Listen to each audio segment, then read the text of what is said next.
Okay.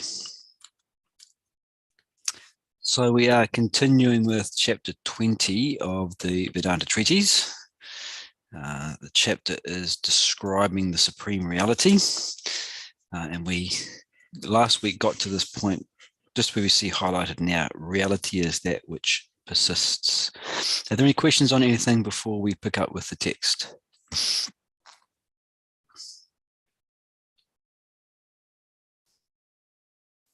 Okay, as always, if there's any questions, feel free to jump on the mic or go into the chat box. Okay, so let's just touch on this last paragraph that we finished with last week.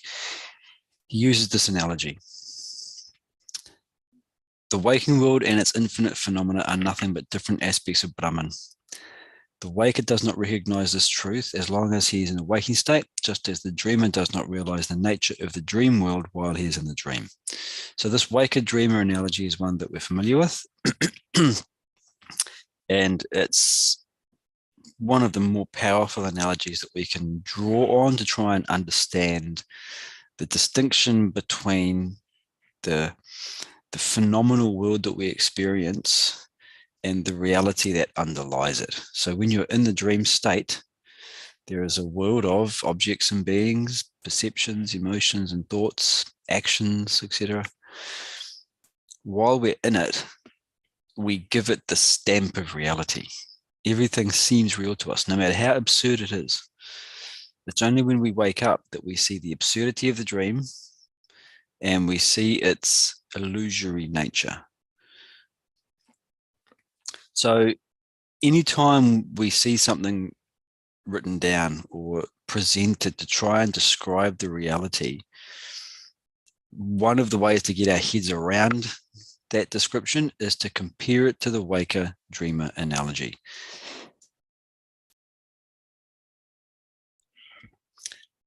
So he says, reality is that which persists, which exists in all periods of time, remains the same in the past, present, and future. Reality exists both as manifest and unmanifest, as structure and substratum. The world arises out of reality, exists in reality, merges ultimately into reality. As waves arise, exist, and merge into the ocean. The waves are nothing but water, so is the world nothing but the reality, Brahman.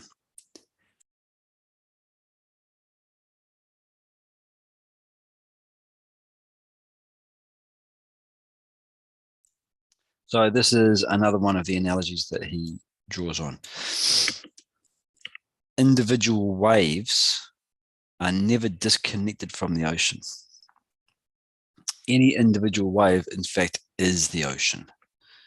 It's just that we can, for the purposes of discussion, talk about this wave and the next wave and the next wave. A surfer talks about the different waves that she came in on. So for the purposes of discussion, you can talk about waves being separate, but the truth is that the wave is never separate from the ocean. All you have is water in different forms, with different movements, and we give it different names: big wave, medium wave, little wave. But the reality is that there's only water. So too here. We can talk about individuals being separate. This is my mother, this is my father. They're separate people. For the purposes of discussion and interaction, we can talk about individual beings. But in the same way, excuse me, in the same way, there is an ocean of consciousness, and any individual is never separated from that consciousness, and in fact is the consciousness. So those are the last two paragraphs that we finished with last week.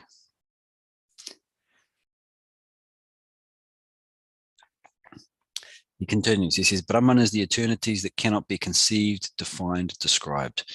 Yet great souls, having realized Brahman, have given various indications as to its infinite nature. These serve as pointers to the unknown reality, as arcs in geometry serve to fix the location of a point. An unknown point X is said to be 4 inches from a known point A and 5 inches from another known point B. You can then fix the location of X by striking two arcs with a compass, measuring 4 and 5 inches respectively from A and B. The intersection of the two arcs would be the location of X. Thus, the following indicative definitions help conceptualize to an extent the inconceivable Brahman. So what he's saying here is that the thing that we are trying to comprehend when we describe and reflect upon and contemplate upon the reality is not understandable. It's incomprehensible. It cannot be described. But that doesn't stop us from trying. And so he says any of these descriptions, and he gives a list in the following pages, they're not descriptions of the reality, but they're pointers. So you can think of them like guide rails.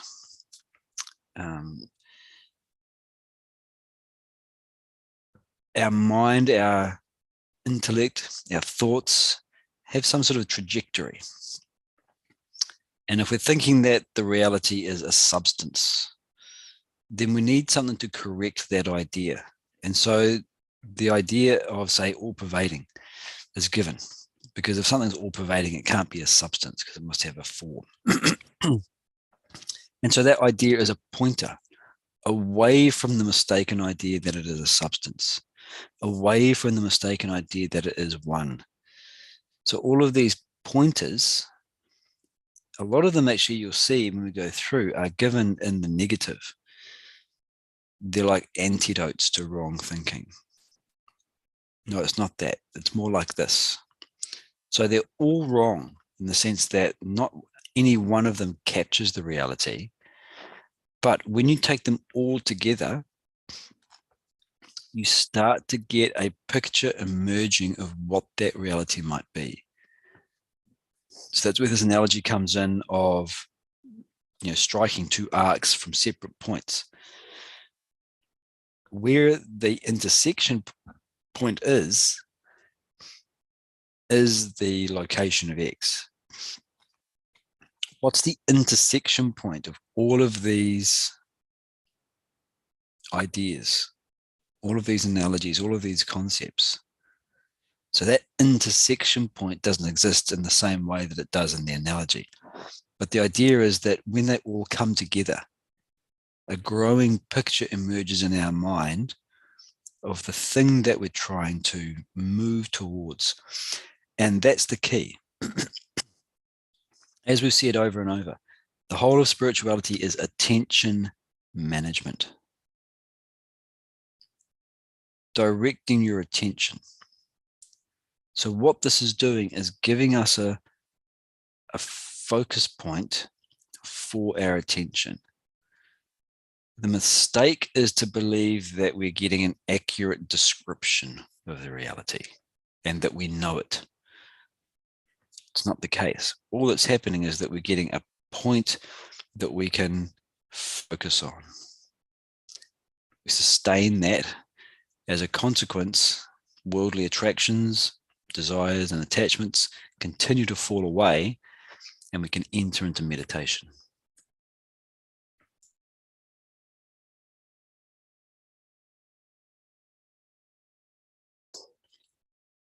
Okay, so he gives the first one here, Ekam, one.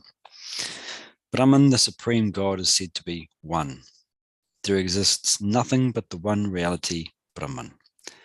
The pluralistic phenomena is a superimposition upon that one. Yet Brahman remains the same, just as the mind remains one, even as the pluralistic phenomena of dream objects and beings arise from it. Ekam, one. So again, he immediately draws on the analogy of the dream to describe this. So all of these terms, you'll see the Sanskrit is given here as well, are coming from these ancient Sanskrit texts, Upanishads, Gita, etc. So the reality is one. What does that mean? Well, the analogy of the dream is a good one here. From the perspective of the waking state, you can see how the mind is and remains one. There is only one mind. It changes its shape, changes its form, but the mind itself is one. So to the ocean. Ocean is one. There is just one body of water. We call it the Pacific Ocean here, the Atlantic Ocean there. Different waves arise from it. It ebbs and flows. But the ocean is one. So now that's the analogy. Well, those are the analogies, fairly easy to understand. What does that say about the phenomenon of the cosmos and myself that I'm experiencing? There's a single whole. Again, this is for contemplation. So the idea here is to understand the analogy, understand the idea being presented. But in terms of analysis and reflection, there's not much that can be done. It's a matter of sitting with that concept, sitting with the way that it feels. We talked about this last week. It's an imaginative exercise. Imagine if it were true, that there is a single underlying whole, and that everything that we experience here is one, and that there's a perspective from which you can see how everything that is apparently separate is part of a single unified whole. He says, feel that, sit with that. That's your contemplation. So he follows that one up with Advayam, non-dual. And as we said before, the name of this tradition is Advaita Vedanta. Advaita means non-dual. The definition of reality being one creates the impression of a boundary around it, which means that something exists beyond it. Since nothing exists other than Brahman, it cannot strictly be defined as one, hence said to be non-dual. So this is a good example of what we were saying earlier. None of these ideas is correct completely. There's always something wrong with any of these descriptions. And so the idea of the reality being one, exactly as he says, gives the impression of a boundary. The dream has a boundary to it. You don't see it when you're in the dream, but when you wake up, you see the dream has a boundary, had a beginning in time and an end. It had a limitation in terms of the manifestations within it. So to the ocean. The ocean is one, yeah, but it sits on the ocean bed and it stops where the air starts. It has a boundary. You could take all of the water in the ocean and imagine it in a blob. It has a boundary around it. So when we talk about the reality being one, yes, we get this impression of unification, but we also, what comes with it is the impression of boundary. Incorrect to say that the reality has a boundary. Then it's finite. So what do? It is non-dual. And you can see here, he's starting to use the language of negation, not to.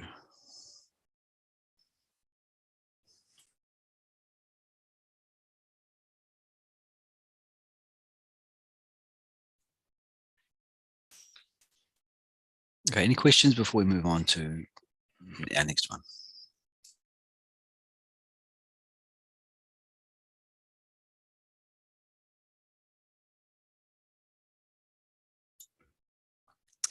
Nirakara, formless. An object takes a form where there is something other than the material of the object beyond its boundary. If there is nothing other than the object to define its boundary, it can have no form. Anything all-pervading cannot have a form Since Brahman alone exists, there is nothing other than Brahman to create its form, hence considered formless. So you see here that it's this particular example is working from a given definition. And again, the word definition is not correct, but you know, we have to borrow these terms from language. But that pre-given definition that the reality alone exists. So anything that is all-pervading can't have a form. When we talk about something having a form, it's referring to the boundary. So obviously objects have a form. The tennis ball only exists where the tennis ball exists. But we can also talk about the form of our emotions, joy and envy. They have different forms, if you like. So we think of the mind as not having a form. It's sort of an amorphous, massive emotion or feeling or thought. But we can think of a boundary because we can recognize the distinction between two emotions. Intellect can look at, recognize, and observe two emotions and see them as different. That indicates a sort of form at that level. So too with ideas, justice, injustice. Their difference shows that there is a different form of the same thing, thought. So the expression that we get has form. The manifestation has form, but the underlying truth has no form. And again, you can use the analogy of the ocean here. When you look at the entire mass of water sitting below the surface, you wouldn't say it has a form. It's just ocean. But it gives rise to form, specific waves, certain height, certain curvature, certain speed, all different. The reality from which it comes has no form. And again, this is that apparent paradox that we observe. The world that we experience has form, and yet comes from something formless. It goes through change, and yet comes from something changeless. It is separated into parts, and yet comes from something non-dual. So it's always this idea of negating. So again, the question arises, what does it mean for us if we can sit with this idea of a formless reality? It's first of all a matter of understanding what formless means, and then applying that to the world that you experience, the cosmos. There is a formless reality pervading all of this. What does it do to your vision? What does it do to your relationship with the world around you?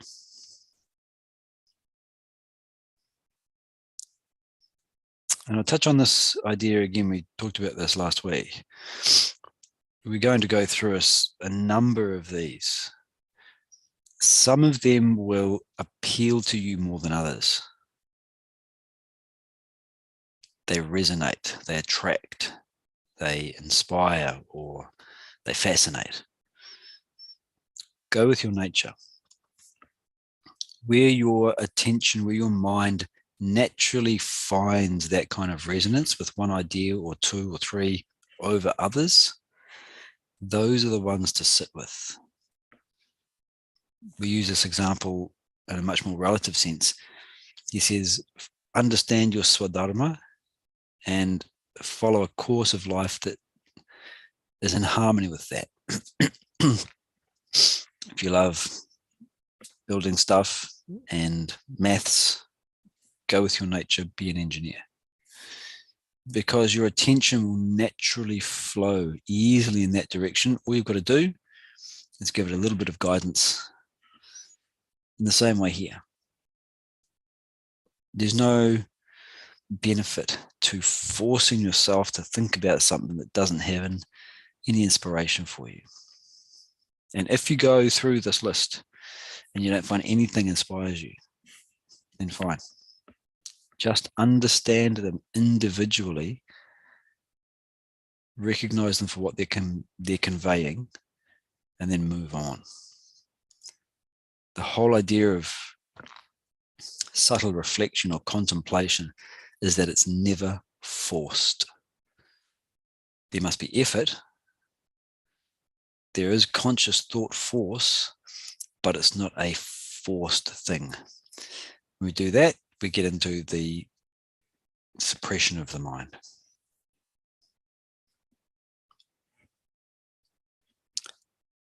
So related to the next one, or related to the previous one, the next one is sarvagatam, all pervading. Brahman alone exists, nothing else. It pervades everywhere. If not so, there would be a place it has not accessed that would restrict it, limit it. Since Brahman is limitless, infinite, it has to be all-pervading. So you can see how some of these definitions arise from previous or already given statements. So remember that the reality is indescribable. And yet there are certain statements that are, if you like, axiomatic. They're our initial starting declarations. Brahman alone exists. So he made that declaration a number of times earlier. So that axiom can't be violated. If you like, it's one of the pillars that everything else stands on. And every system of knowledge will have axioms. Brahman alone exists. If that's the case, then it must be everywhere. Go back to the analogy of the mind in the dream world. The mind alone exists. If you say that to someone who's in a dream, you're in there with them, you're the dream guru, and you say, mind alone exists. You as the dreamer or the other person won't be able to understand what it means. Step out of the dream. You're in the waking state. Mind alone exists in the dream. Obvious. So obvious as to not even need reflection. The mind pervades every aspect of the dream. If this was a dream right now, again, it's an imaginative process here. If this was a dream, you could recognize that there's something that is pervading all of it. The space between you and your device, the thoughts that you're entertaining as you listen, the emotions, the physical sensation, the cramp in your leg. Everything is pervaded by the waker's mind. Now we know that this is not the dream state. It's the waking state of consciousness. But nonetheless, now that you've got that sense of what it would be like to be in a dream and to recognize an all-pervading reality, he says, apply that same sense, that thought, that feeling to the present moment. He says it's enough to just suspect that it might be the case that there's an all-pervading reality, that this is just like the dream.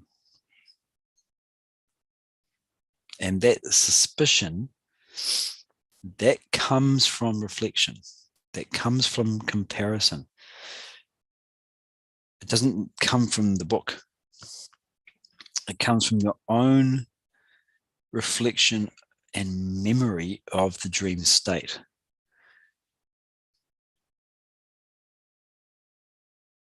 When you recall the dream, you can recall the belief that it was real. It's a memory. When you're remembering the dream, you're not giving it the same stamp of reality.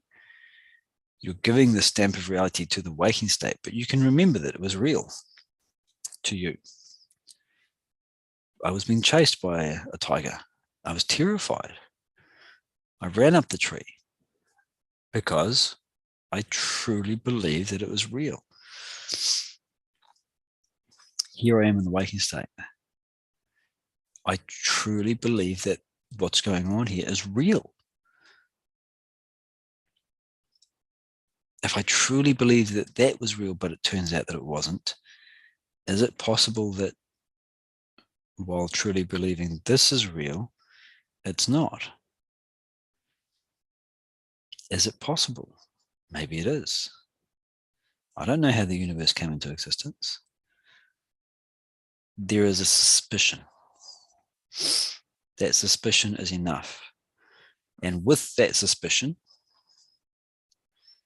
now we apply the contemplative methods that he's given here, all pervading.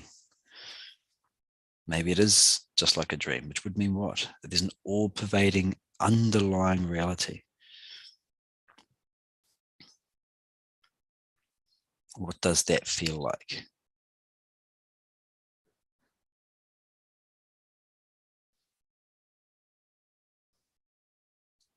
Okay, any questions before we move on to our next?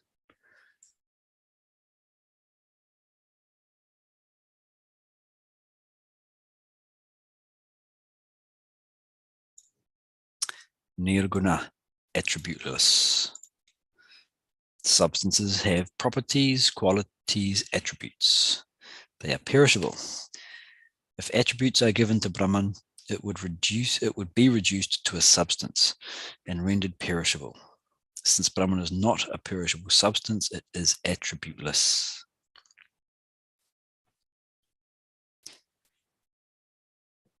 When we look at the manifestation, there are properties, qualities, attributes. They have form. There is function. It changes. Again, it's this seeming paradox that something which has no attributes gives rise to something that does have attributes. And he talked about this in terms of, in the previous section, in terms of, say, taking 4 triangles, join them together, you get a square. Different properties. The other analogy he gave is charcoal and diamond. Charcoal is just carbon atoms linked together. Diamond is carbon atoms linked together. It's the same underlying substratum, the same substance, giving rise to wildly different properties. Black versus transparent, cheap versus expensive, soft versus hard. So, is carbon soft or hard? Is it expensive or cheap? Is it black or transparent? You can't attribute any of these qualities or properties to carbon itself. The attributes, the qualities, the properties are attributed to the expression, diamond or charcoal, not to the underlying. In a similar way, the world has qualities and properties, but the underlying substance, again, it's not a substance, but We're borrowing these terms. The underlying reality is without properties, without qualities, without attributes.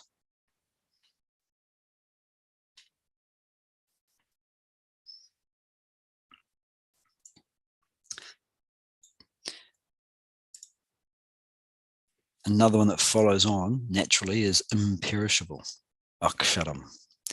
Every object and being has a beginning and an end, birth and death. The terrestrial world is an expression of creation and destruction, but Brahman is transcendental, beyond the terrestrial, not subject to birth and death, hence imperishable. So the idea of imperishable, you can think of as changeless, which is actually the way he describes it later on. Go back to our analogies. How do they work here? When you look at the dream world, of course, various aspects of it perish. The tiger gets swallowed by a larger monster and perishes. That monster falls into a crack in the earth and perishes. The earth falls away and perishes. What doesn't perish? The mind. The mind stays the mind. Ocean does not perish. Millions of years, or at least according to our reckoning. Waves have been lapping against the shore and falling back. Indefatigable, this ocean. But the ocean itself does not perish. Individual waves perish. They last for a short period of time and then dissolve back into the ocean. Has the ocean perished?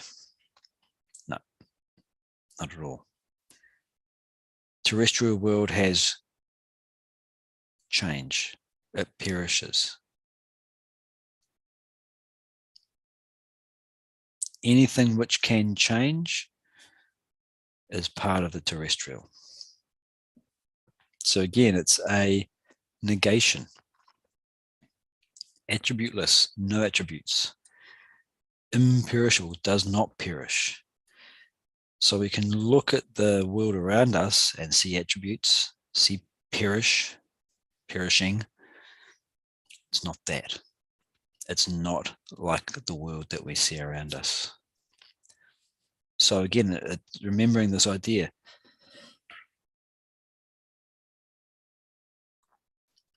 that it's a location for our attention, not that.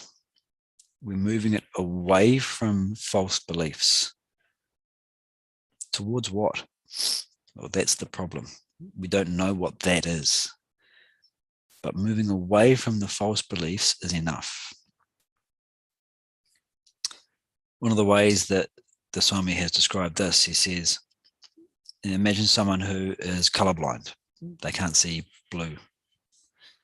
And you give them a bowl full of marbles, of yellow and blue marbles. You say, give me all of the blue marbles. Well, they can't see blue. Instead, what can they do? They can remove all of the yellow ones. What's left are the blue ones. So not a perfect example, but it works. We can't see the reality. We don't know what it is. We can't place our attention on it. But if we negate what we can see, we can see things that are separate. Okay, it's one, it's not separate. We can see things that have a boundary. It's not dual. We can see things that have form. It's not form. That boundary indicates that it's not all-pervading. It's not that either. We can see attributes. It's not that. We can see change. It's not that. So what are we doing here? We're just taking out all of the yellow marbles, removing from our attention these aspects. It's not that. It's not that.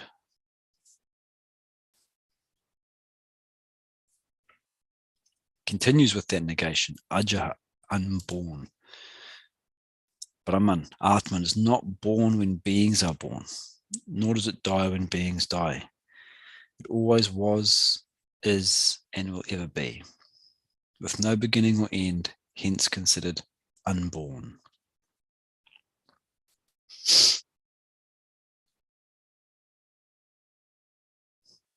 How does this relate to our two analogies?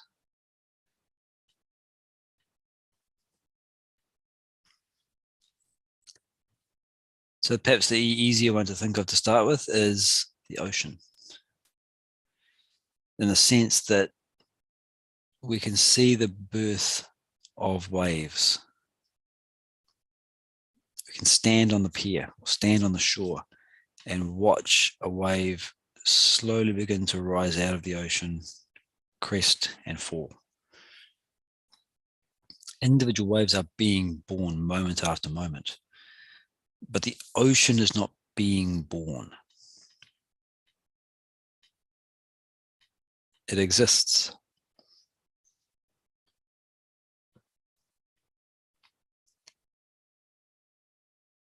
The dream world.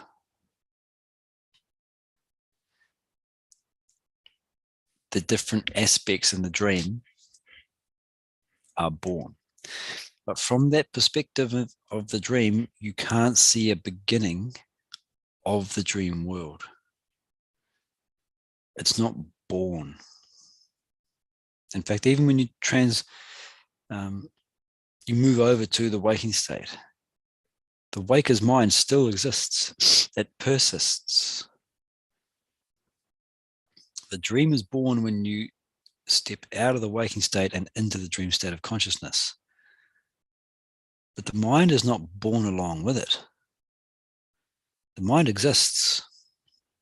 And out of that mind, a dream is born with all of the objects, beings, and so forth. And then when you step out of the dream state, back to the waking state of consciousness, the dream ends. But when you wake up, you can't say the waker's mind is born. It was there all along, as waking world, now as dream world, and now back as waking world. The different worlds are born. But the mind, it's not born along with it. And so this is an interesting one, because these other ones that we've touched on, they very much lend themselves to the awareness of the cosmos, the world that we're experiencing. Here is the first time he uses the word Atman.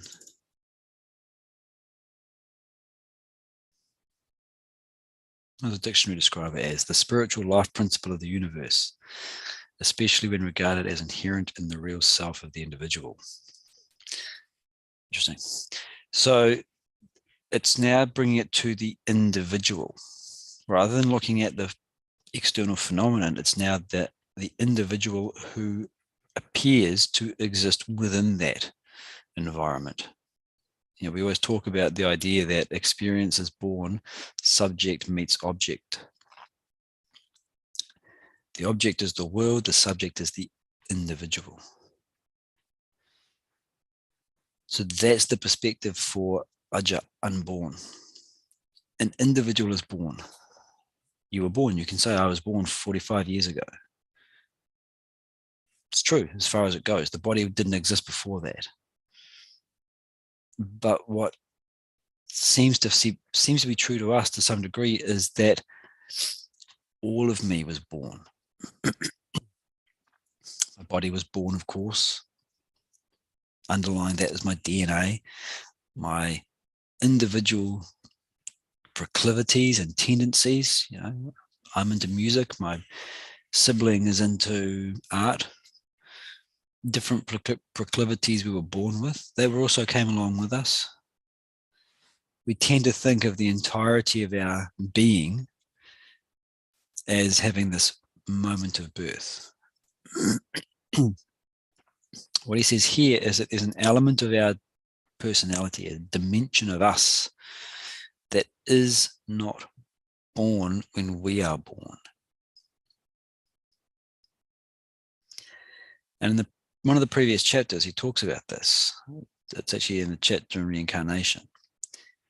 He says that the eternal, unborn nature of the Atman, the self, consciousness, in a sense, pervades the material layers. And there is a sense in which we don't believe in our own death, despite knowing that we're going to die. We see death all around us. We know that every being that is born must die, but we carry with us a sense of immortality. The idea that there's another experience just around the corner, and the next experience, and the next, and the next. Why are we afraid of death? I don't know what it's going to be like. I don't know what's going on. Even that implies a next experience. Heaven and hell, reincarnation, all of these theories are put forward. They all have in common a continuation of the subjective experience. Where does that come from? Someone who is coming towards the end of their life still has concerns, desires. There is that feeling of a continuation. He says that sense comes from the immortal nature of the Atman, the self. Atman is not born when beings are born, nor does it die when beings die. There is a dimension that does not fall away when the body falls away. It's not your feelings and thoughts. It's not your underlying unconscious tendencies. It's not what he's talking about. So you can see how now this is moving the attention inward. There's an element of my personality which is not born when I am born. It has no attributes. It does not perish.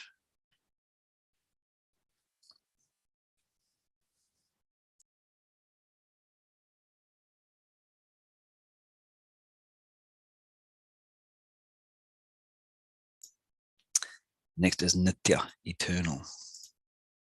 So you can see how a lot of these are related. Eternal means beyond time. Time is the interval between two experiences, as distance is between 2 points. There can be no distance at a point. There has to be more than one point to create the idea of distance. A minimum of 2 points is necessary to measure distance. So it is with time. There can be no concept of time at the first experience. With the second experience alone is time born, since 2 are required to measure time. That perhaps is the reason for the unit of time to be termed second. Time therefore arises with the second experience. But Brahman, being the source of all experiences, existed at the very first, hence said to be before time, trans-time, timeless, eternal.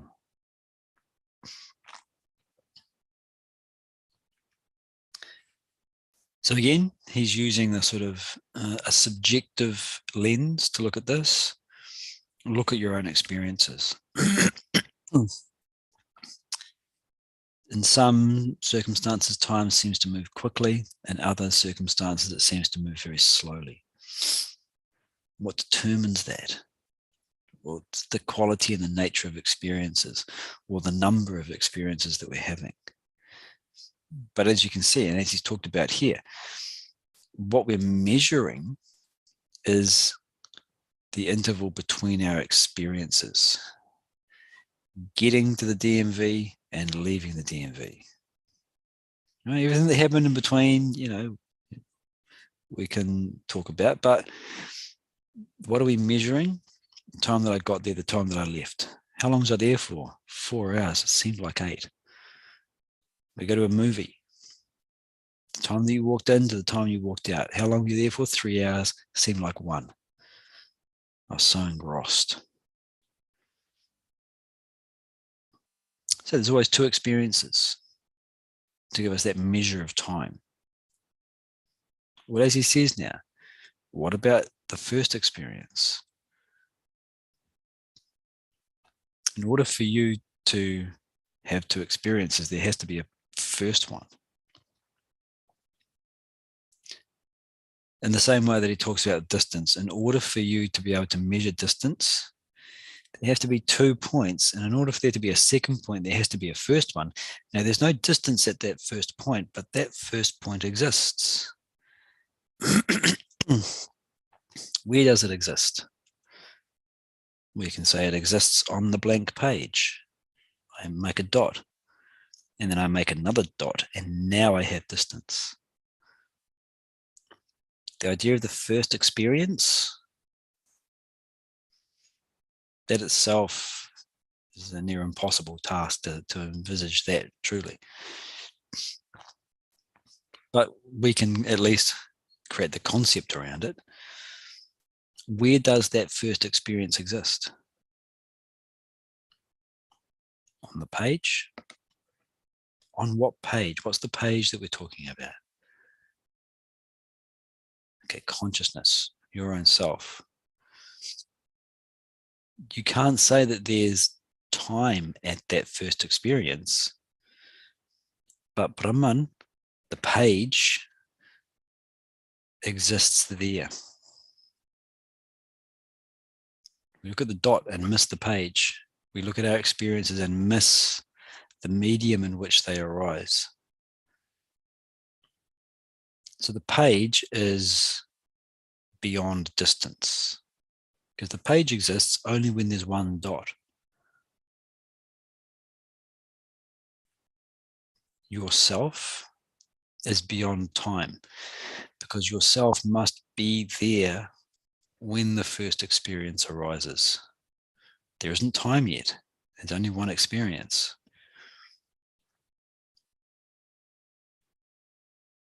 And yet you are there for it. So the reality, self, must not be defined by time. Eternal. So that's the way we think about this word eternal. The tendency is to think of the word eternal as lasting for a long period of time. It's not that. It's not being defined by time.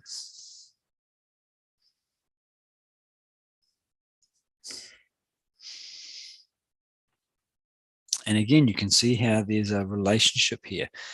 Eternal and changeless. If something's not defined by time, then it must not change, because change occurs in time, from one moment to the next. 1 year to the next, your face is changing.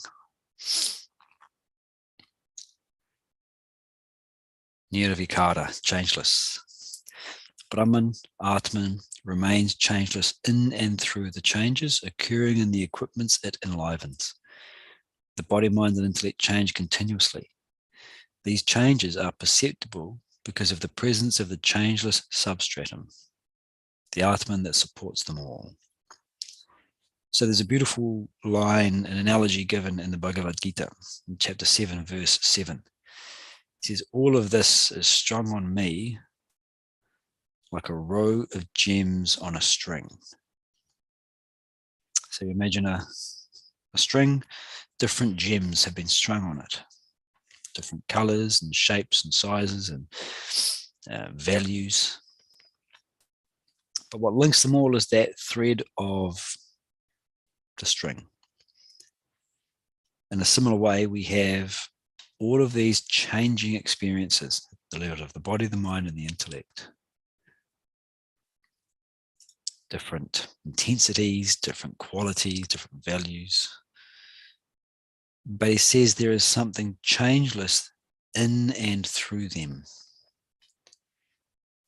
In that verse, he says, all of this is strung on me like rows of gems on a string.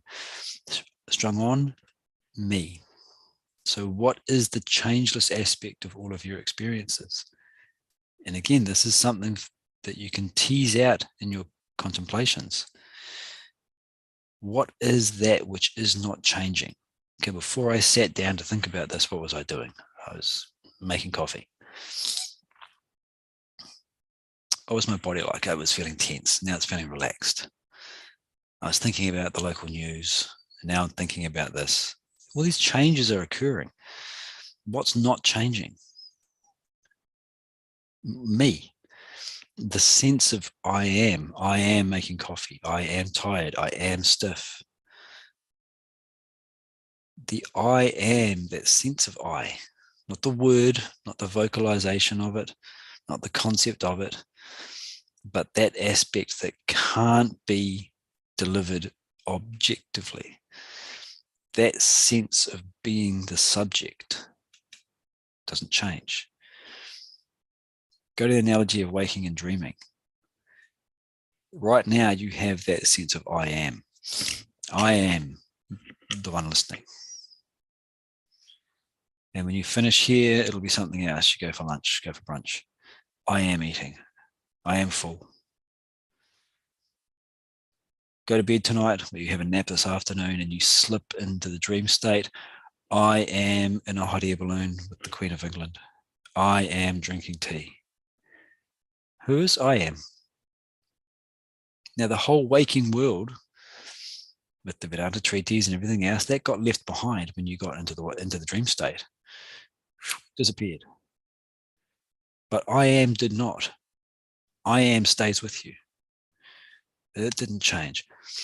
When you leave the dream state, the whole dream world just dissolves. It disappears. It doesn't survive the transition from dream to waking, but I am does. You go from I am in a hot air balloon to I am in my bed. The hot air balloon and the Queen are gone, changed into your bedroom.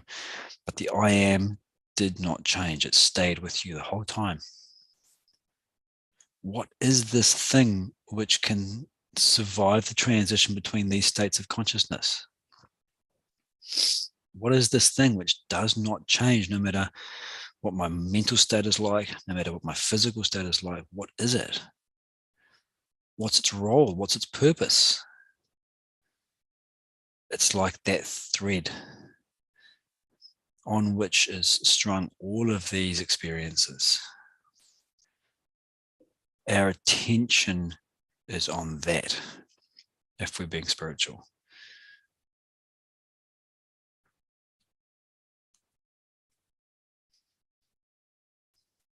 Nirmala, stainless. We act against our conscience pricks us. We get mental agitation.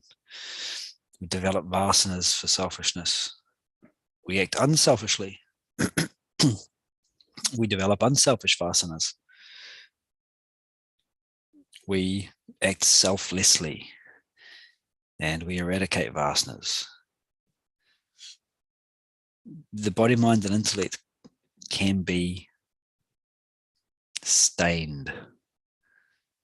But this I am that we're talking about, it doesn't get stained. Take the example of a convict. I'm thinking of Lemurs here. A convict who did something wrong. There's a stain on the personality of guilt, of shame. And then he changes his ways, becomes a great man, very giving, loving. There's a different set of circumstances. But that I am hasn't changed. You don't stain the I am. Sinner and saint are different. But the I am is the same in and through that. It's the same between two individuals.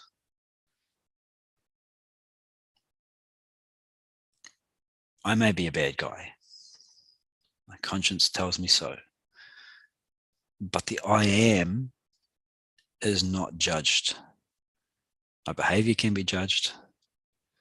My emotions, my intentions, these can all be categorized: good, bad, evil, good, moral, immoral, amoral. I am is stainless. no matter what I do, the I am remains untouched. It's the subtle intellect, the conscience, which feels pricked. It's the mind which feels agitated. It's the body which gets contaminated. Stainless means pure, immaculate. A substance is pure when the material of the substance is not mixed with anything else. For example, a sample of gold is pure only when there is no material but gold in it. If other material is mixed with it, it becomes impure. Brahman is said to be ever pure since there exists nothing other than Brahman. There can be no contamination in Brahman, hence stainless.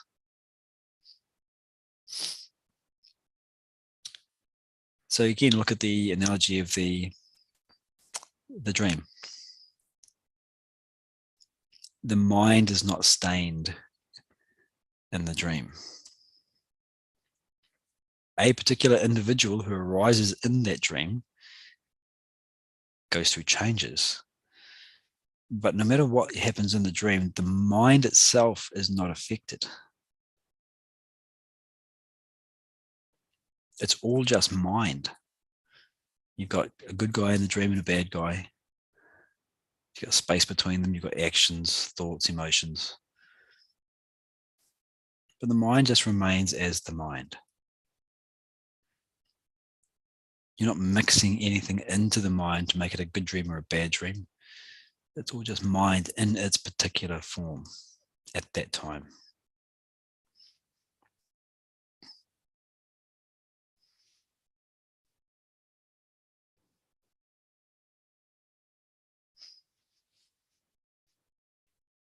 Okay. Any queries, questions, or comments on any of that, or indeed anything else that you want to bring up?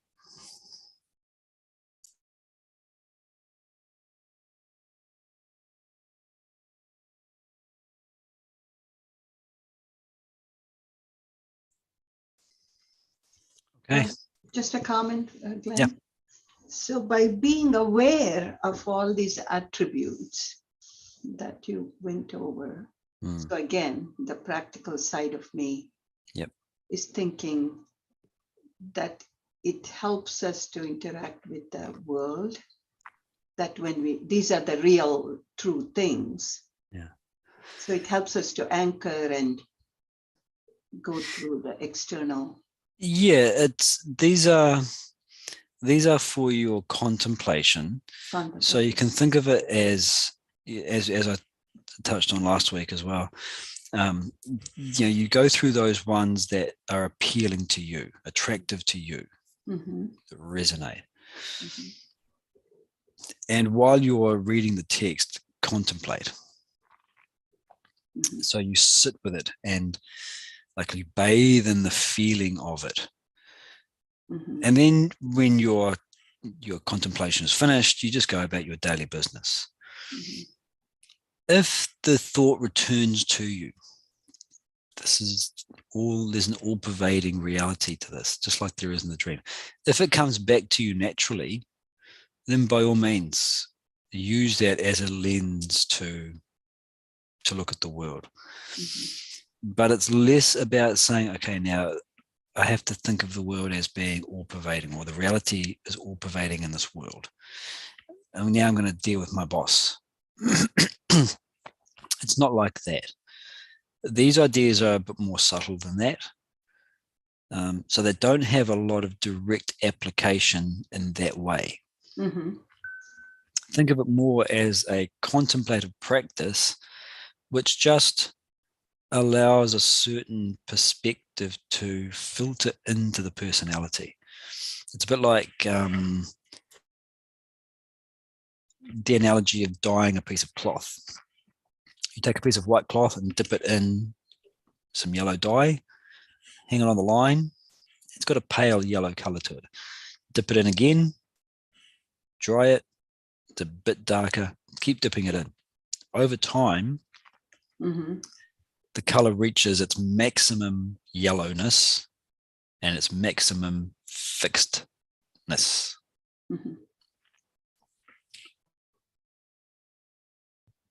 in a similar way, we're doing that here. Dip yourself into the contemplation, and it will have some effect on the personality. It'll slightly color you. Don't worry about trying to bring yellow into your life, or consciously trying to be yellow in your interactions. Just continue to dip yourself into these thoughts, into these contemplations. And over time, there'll be a natural shift in your personality, and that will come out as you interact. Mm-hmm. So it's some of the more relative aspects that we can use as tools for interaction. Something like the recognition of vasana, thought, desire, action, the chronology of action, and the notion that every being functions helplessly according to their nature. When you take that idea, you can apply that, say, to your boss or to your sibling or to your partner or your kids. Every being is functioning helplessly according to their nature. When you hold that idea, that's a lens or a tool that is more useful for direct interaction with the world. Mm-hmm. Expectations arise from likes and dislikes. Expectations create disappointment. All right, I'm dealing with my kids. Again, my kids, my partner, my parents, my sibling, my boss, my workplace. If I'm feeling frustrated, what is the underlying expectation that is being frustrated here, that is leading to me to disappointment? So these are tools that can be more directly used in that way. Mm-hmm. These ideas are less, they lend themselves less to that, mm-hmm. because they are a bit more subtle. So just dip yourself into them. Read them all and find those ones that really are attractive to you. Sit with them and then go about your daily business. As I say, if as you're doing that, one of them returns back to you, stainless, or this changeless I am, if that comes back to you as you interact, then by all means, let it be there and work with it. But I would be less concerned with trying to bring one into your daily life. Mm. Okay, thank you. Okay. Any other queries?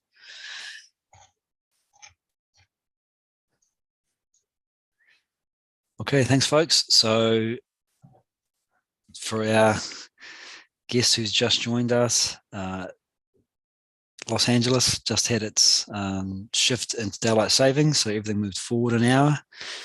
So the class moved back an hour from our perspective. So we're just finishing up, so I apologize for that. But we are back tomorrow at 6:30 p.m. Pacific Daylight Time. 6 p.m. Pacific Daylight Time for our Q&A, and then 6:30 p.m. for our continuation of the Ishavasya Upanishad, and then our Q&A on Friday morning. So for those joining, I'll see you. For those not, have a great week.